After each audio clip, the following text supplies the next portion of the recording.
struck by the second reading that we have from the second letter of St. Paul to the Corinthians.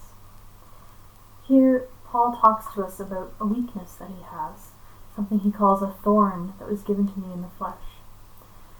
And he says that he appealed to the Lord about this 3 times, asking the Lord to take it from him, but that the weakness was not taken, and it stayed with him.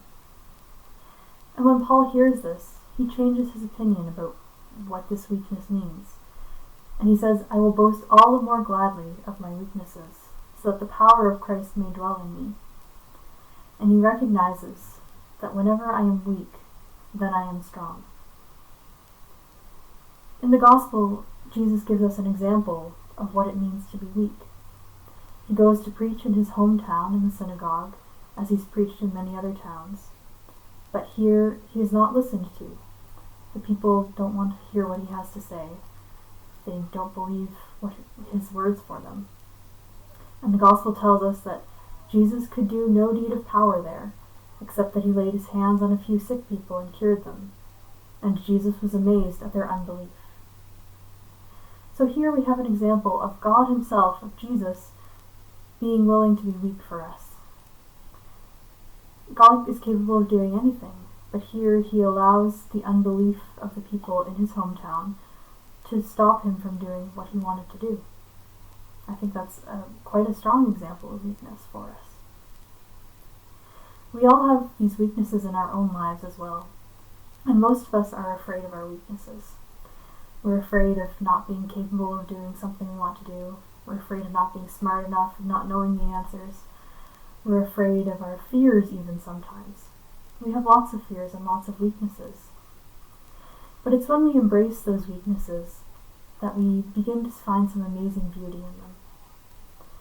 Oftentimes it's when we're weak that's the first time we allow somebody to care for us. When I'm sick and not able to take care of myself and I need to let someone else do it.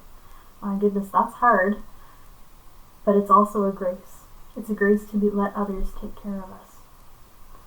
It's also most often when we're weak, in distress, disappointed, that we allow God into our lives, that we first ask him to help us.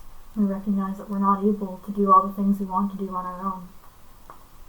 And so many graces and blessings pour forth to us from this weakness, as I'm sure you have seen in your own lives. I also, in reflecting more on weakness, thought of some of the many examples we have of this in the Gospels. So, from the very beginning of Christ's conception in Mary, he chooses to come among us in this young woman who's unmarried, who has no protection, who is weak and poor in so many ways, and yet his great act of strength of coming among us comes from this person who is weak in many ways. We also have the examples of the apostles, who exemplify weakness so often. I don't know how often in the Gospels it feels like Peter's putting his foot in his mouth again. Yet Peter is the one to whom the keys of the kingdom are entrusted. His weakness doesn't disqualify him from carrying out God's mission. It is what gives him the strength to minister to others in their weaknesses. Finally, we have the example of Jesus as he dies for us on the cross, naked, tortured, poor in every sense of the word here on earth.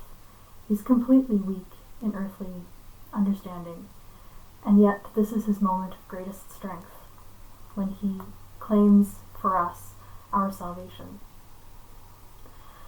So this week I invite all of us to reflect a little bit more on our weaknesses. Maybe there's something in your life that you're struggling with that you wish could go away, that you wish you weren't weak in that area.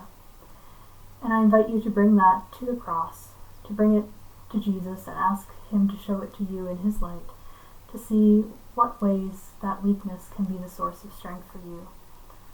We can ask him to take our weaknesses and to take them away sometimes, maybe, but sometimes he leaves them with us and he can change them into great glory. God bless you.